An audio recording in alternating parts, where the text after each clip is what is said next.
Hey guys, it's me Paco, and you're watching Bad Witch Books. So today's video is going to be a little different. It's kind of basically a monthly reset. I'm not doing everything I usually do in a reset, and it is also partially a TBR for November because I have not been having a great reading year lately. The last couple months, I think for the last 3 months, I haven't read more than 5 or 6 books, and that's just really not what I usually read. And so I am not going to fight it this month in November. We are going to kind of take a chill November, and we are planning on, what is the word called? It will come to me. We are planning on mainly kind of mood reading this month. I think I'm not going to fight it. I'm just going to lean into it. So I'm going to try a mood read. I do have 3 books here that I do need to read in the month of November, but we will get to those. But kind of, we're going to go over October. October was a really busy month for me. So first, Fabelin happened. I'm filming this on Halloween, so we still don't know who won Fabelin. And I'm hoping to God, because we're the best team, that the Grim Rangers won. But that will be yet to be determined. I was a guild master for that, and I really appreciate Margaret from the Word Nerd for asking me to do that. I also had given a prompt for Leandra's TBR 0, so I deeply appreciate both of you ladies for letting me participate in your things. It was so fun. I hope if you guys did do that prompt for the TBR Harvest bingo board, let me know. It was to read a book with Brujas, which was really fun to come up with. But mainly I was just working because where I work, the busy season starts in October because I work at a basketball arena, and basketball season starts in October. So it's been very busy. Like the first couple weeks we're getting ready for it, and now we're in it. And it's just been hectic nonstop. I still haven't, kind of, I guess, emotionally recovered. September was a really bad month. And so, not mostly recovered, but just been going through a lot. It's been a bad year, tough year, rough year. And I think I'm just still kind of healing from that. But, so I just have not been reading. But what I have been doing, my current obsessions. We'll go into my current obsessions. My current obsessions for October, because I have not been reading, but I've been doing other things. So, Baldur's Gate 3 has been my number one obsession. It is a D&D inspired video game. We have Princess to thank for that because she did not bully me. She kind of was like, you need to play this game so that we can play it together. So me, her, and Mike have been playing it. And I will show you guys my character that we did together. It was a Storm Sorcerer. I had fun with that character. Me, Princess Mike did that one. And now we are actually doing another one where we took a test to see what class we would be, and I am playing a paladin, which is a class I never thought I would play, so we are having fun with that. So that's been one of my current obsessions, my main obsession. Then this one I'm gonna blame Margaret, even though it's not Margaret's fault. I started watching Critical Role. I am watching Campaign 4 because I did watch Dimension 20. I'm a Dimension 20 fan, and Brennan Lee Mogan, who is the DM for Dimension 20, is DMing Campaign 4 for Critical Role. So I have been watching Campaign 4. There's only 4 episodes out, and it's so good. I'm enjoying it. Abria's also in it. Abria Iregard, one of my favorite D&D players and DMs, is also in it, and I'm just eating it up. So those have been my current obsessions. Also, Pokemon ZA also came out, so that is also another obsession. So I've been really gaming, and now I am going to, now my shows are coming out, because I did not really watch anything new besides Critical Role this month, but Has Been Hotel Season 2 is dropping, and then, I know, The Mighty Nine is dropping in, November, so I'm excited for that, and then I'm currently watching Wednesday Season 2, so those have just been, my current obsessions for the month, and what they will be. I am just been very undistracted with reading. But for things to look out for in November, of course, we have Wicked coming out. Wicked Part 2, I'm so excited for that, spiritually, emotionally, just everything excited for Wicked Part 2 is just where my mental heart is. I did a rewatch of it with Helen and some friends on Discord. We did a watch party for it, and we had a fun with me, Helen, Lynn, and Nell watched it, and even though Lynn and Nell did not love it, they loved it, they liked it, they just didn't love it as much as we did. I was like, it's okay to be wrong. Yeah, that's just what kind of the that I don't think I have any like book events I am going to in November. Let me look at my handy dandy planner here. Yeah, I don't have any book events to look out for in November, but I will be doing at the end of this, I'll be doing books that I'm looking forward to coming out. But let's go into the 3 books that I have to read this month. So these are the only 3 books that I'm doing a TBR for. The rest are going to be whatever I want to read. I think that is the goal. So 2 of the books I have are I'm going to say actually, I guess I could show 3 of the, 4 books, because I'm currently reading one. And that is I'm currently reading Calabasas. I'm only like 3 chapters in, and I need to pay more attention to this. But I'm doing sprints tomorrow with Margaret, so I'm hoping to get a lot rid of this tomorrow on Halloween. Calabasas, if you don't know what this is about, this is R.F. Kuang's newest book. Alice Law has to go to hell to get her professor back. And I'm only 3 chapters in, and I'm enjoying it so far. I love her writing. Can do no wrong. But this is a part of 5 books I want to read in fall. I wanted to have this done sooner, but I didn't. It's fine. The other 2 books are the rest of the books for that are Juniper and Thorn by Ava Reed. This is I think, spin-off or set in the same world as The Wolf and the Woodsman, and it is a retelling of the Juniper Tree. A gruesome curse, a city in upheaval, a monster with unquenchable appetite. Marcelin and her 2 sisters live with their wizard father in a city shifting from magic to industry. As Oila's last true witches, she and her sisters are little more than a tourist attraction as they treat their clients with arcanical remedies and beguile them with nostalgic charms. Marcelin spreads her days divining secrets in exchange for rubies and trying to placate her tyrannical xenophobic father, who's kept his daughters sequestered from the outside world. But at night, she and her sisters sneak out to enjoy the city's amenities and revel in their thrills, particularly the recently established ballet theater, where she meets a dancer who has quickly captured her heart. As Merchant's late-night trysts grow more frequent and frequent, so does the threat of her father's rage and magic. And while Olia flourishes with culture and business, battles with and bustles with enterprise, a monster lurks in the mist, war of intolerance and resentment, and suffers the old world power. Caught between history and progress, blood and desire, she must draw upon her own magic to keep her city safe and find her place within it. Very excited to read this. I enjoy Ava Reed's other works, so I will be reading that this month. And then the last book that was on my 5 books to read in the fall, Modern Definition by Issa Alganian, I believe. I'm sorry if I mispronounced that. This book is about the color of magic was gold. 23-year-old witch Aurelia Stewart Swatchert, I'm messing up, has always had to carefully balance her human life and her secret magical one. With a place at the elite Cambridge College, she almost has everything she could possibly want within her grasp, just so long as she follows her rules, makes no promises, tells no one what you are, and never stay the night. Except her gift of green magic has begun to fade. Worse still, someone is hunting witches and stealing their power. Reluctantly, Aurelia needs the help of fellow witch and a deadly arrogant classmate, Teddy Ingram.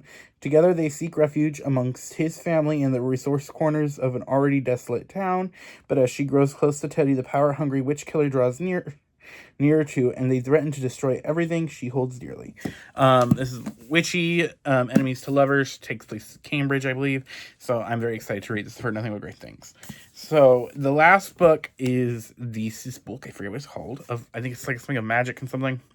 This is a book I'm reading for a book club. I did not pick it, but I think it's like cozy kind of magic, and it seems to be about a girl who she runs a magic shop, but it's kind of like antiques and maybe not real magic. And then there's a girl that shows up that anything she touches turns to magic, and something like that happens. I don't know if it's queer. From what I read, maybe. I don't know. I didn't look into it, but that's what I'm hoping. And yeah, so that is what I plan on reading. Okay, so for the next segment of my reset is the haul for October. So in October, I acquired 1, 2, 3, 4, 5, 6, 7, 8 books. Maybe one if one comes today, which I haven't got my Fairy Loot YA book. but I got my Fairy Loot adult and romantasy books. So let's get to it. So the first book just came out actually this Tuesday, and it was To Bargain with Mortals by Ari Batsu. So this book, in the colonized nation of Vinra, Poppy Sutherland lives between cultures. As the brown-skinned adopted daughter of the viceroy, she is both rejected by white high society and alienated from the people of her native island. When she's discovered, her opportunistic fiance plots to exile her. Poppy flees straight into the clutches of the jackals. Hassan Devar, the ruthless criminal known as the Jackal, has long targeted for his family's divine magic, a gift the colonizers have tried to stamp out. When his brother is arrested, he seizes Poppy as leverage, but Poppy has powerful secrets and political ambitions of her own. As allies, they could be more than just free Hassan's brother and keep Poppy safe. They could topple the very power structure that holds them all back. The first book in the Reckoning Storm duology, To Bargain with Mortals, is a stunning reflection on politics and purpose, blood and allegiance, and what we do with the histories we inherit. So this is the new book. This is from Bindery's imprint, Sky, what's it called? Something Sky. I have the book plate for this. I went to the book signing the book event for it in town on release day. So I gotta put the author plate in it. But yes, I've got that. The next book I have is Immortal Consequences by Ivy Marie. Welcome to Blackwood Academy, the legendary school located on the fringes of the afterlife. Once a pupil enters the academy arch gates, there is no way out, except for the decennial, a once-in-a-decade celebration in which a single worthy student is tested and given a choice. Graduate and join Blackwood's magical elite, or cross over to the mysterious other side. This time, the rules have changed. The decennial isn't a celebration, it's a competition, and there can only be one victor. Two academic arch rivals whose strange connection blurs the lines between obsession and hate. One girl driven solely by ambition, and another plagued by memories of lost, and a charming playboy who never cared for anyone until he met the academy's newest student. Each of these 6 students has their own invitation to win and their own secret to hide. But what none of them know, they aren't the only ones playing Blackwood's game, and if they lose, some fates are worse than death. Intriguing. I got this because I had gotten the Fairy Loot edition, which I'm giving to Princess, but it came with page overlays, and just from the page overlays, I'm like, I kind of want to read this, so I picked this up, and I kind of actually prefer this copy because it's pink of the book more than the standard one. So I mean the Fairy Loot one. So the next book I got was Holly, which is the novella. It's a Christmas novella for the Belladonna series, so I won't read the synopsis because I don't want to spoil anything. I don't want to risk spoiling anything about the Belladonna series, but I'm very excited for this. Next is one of my more anticipated releases of the year, The Isle in the Silver Sea by Tasha Suri. Two lovers endure centuries of endings in a world of fantasy, and World Fantasy Award-winning author Tasha Suri's heart-shattering romantasy of sapphic longing, medieval folklore, and love that spans lifetimes. In an England fueled by stories, the knight and the witch are fated to fall in love and doom each other. Over and over in the same tale retold over hundreds of lifetimes. Samar is a witch of the woods. Vina is the knight of the queen's court. When the two women begin to fall for each other, how can they surrender to their desires when to give in is to destroy each other? As they seek a way to break the cycle, a mysterious assassin begins targeting tales like theirs. To survive, the two will need to write a story stronger than the ones that fate has given them. But what tale is stronger than the knight and the witch? I mean, say less. Knight, witch, female knight, witch, love. Oh, chef's kiss. So excited. Look at that cover and that pretty spine. Next is Alchemy of Secrets, which was the Fairy Loot adult pick, I believe. So, gorgeous. Since it's the Fairy Loot, we do get a full...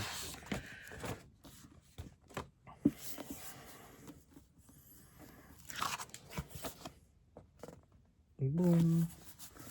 And... boom. And this is by Stephanie Garber. It starts with a class in old movie theater, folklore, 517. Local legends and urban myths taught by a woman called the Professor. Most students believe the professor's stories are just fiction, but Holland St. James has always been convinced that magic is real. Her search for the truth leads her to the dazzling new world, a deadly ultimatum hidden at the heart of Los Angeles, and into the path of a magnetic stranger who claims he's been sent to save her life.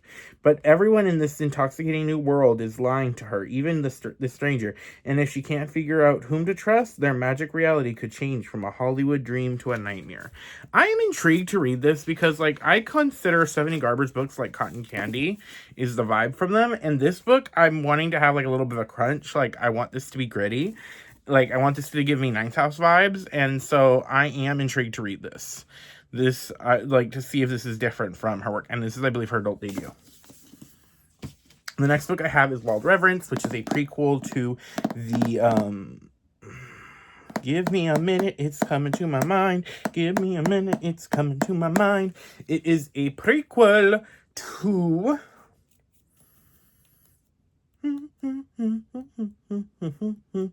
I can't think of the title, but you know what it is. It's the black and white one. Everybody loves it. Ruthless Vow is the first, or is the second one, I think. But I'll read the synopsis now. Dear Matilda, I left the words flow for her, and when the ink dried, I gave my heart. Born in the firelit domain of the underrealms, Matilda is the youngest goddess of her clan. Blessed with humble messenger magic, she uses to carry words and letters through the realms. But the gods will kill for power, and Matilda holds secrets she must hide from even her deadliest allies. And there's a mortal who dreams of her, though they have never met in the waking world. 10 years ago, Vincent of Beckett wrote to Matilda on the darkest night of his life, begging the goddess he befriended in his dreams to help him. He request went unanswered, and Vincent became hardened, irreverent, and lord of the river who has long forgotten her. Until she comes tumbling into his bedroom window with a letter for him. Matilda and Vincent were fated to find each other beyond dreams, but rewrite the blood-soaked ways of the gods. Matilda will have to face something she fears even more than losing her magic, fooling herself, allowing herself to be loved. I am mad that I did not get the Fairy Loot edition because of life stuff, but this is still a gorgeous cover, and I am excited to read it when I eventually get to it. Next is another book I'm super excited for. It's Our Vicious Oaths by N.A. Davenport. Bound by fate and duty, Princess Kadisha has no choice but to become the Hyperion High King's bride instead of the great warrior she's known she can be. But first, she spends one last night of freedom in the arms of an intoxicating stranger. Unfortunately, Malachi is no stranger. Kadisha's husband to be decimated the Apollyon court as its new king, Malachi wants his pound of flesh. When his assassination attempts at her wedding fails, he kidnaps Kadisha amid the chaos. But she's done being a pawn for powerful men. Kadisha makes a deal with Malachi. She'll play the part of his lover to lure the jealous Hyperion king to his death, and in return, Malachi will spare her people from the carnage he has planned for his enemies. To save her court, Kadisha must navigate deadly world of fey politics and her growing feelings for him, though her hatred for him burns brighter in pale comparison to the fiery attraction each touch between them ignites. Very excited. I've heard nothing but great things. Princess has read this and loves it, and I'm so excited. Love N.E. Davenport's work. I am so excited for this. The last book I have is Fairy Loot's Romantasy book, which is another super excited release, and that is Savage Bloom. This is the gorgeous cover. And then we get it naked. Let's get it on. I've been feeling dry, baby. Okay, sorry.